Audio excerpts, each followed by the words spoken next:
It is now time for Ask the Expert. It seems every day we are hearing about another shooting in Milwaukee, but Milwaukee is not alone when it comes to the rise of gun violence. The Centers for Disease Control actually considers violence a public health threat. Dr.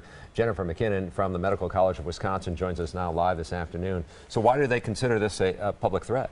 So the CDC believes this is, and as well as the National Institute of Health, a public health problem because people are losing lives in addition to, when they're injured, the comorbid ramifications of that. Disability, chronic illness due to being a gunshot victim.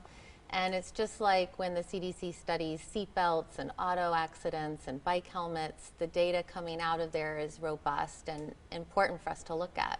Now, I know when they had the Newtown shootings, this also came up again. Is the CDC still conducting these reports on the effects of gun violence in the community?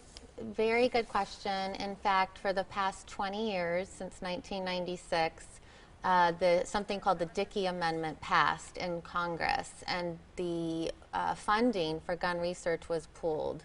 So basically it was renewed even after the Newtown, but there is executive order to restart research by the president, and not per se for advocacy of guns. Those words are being tainted a little bit just to say for research on guns.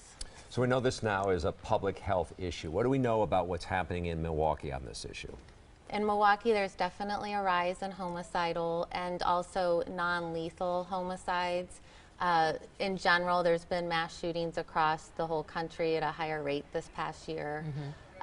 Definitely, we want to see, as a nation and even in Milwaukee, some more research on gun control and what can be done before we reinstitute new rules. We want to have some basic research principles followed. And I'm sure you're saying that as a medical professional, what you hope to see in gun safety and the research on gun safety. Yes, I mean, some things very basic, like trying to have it completely be child-proof, so a child cannot get a hold of a gun would be excellent. Maybe serial numbers. There's all kinds of discussions of how you can track guns and have more background checks done, because something like 40% of guns have gun owners have a background check. It's very hard to find, though, all the people that are still going to be able to get a gun. So that's a big issue. Yeah, certainly we have seen in Milwaukee, especially last year with 145 homicides, is a big issue, a big concern. So we appreciate you coming in and sharing some thoughts on this. Thank you.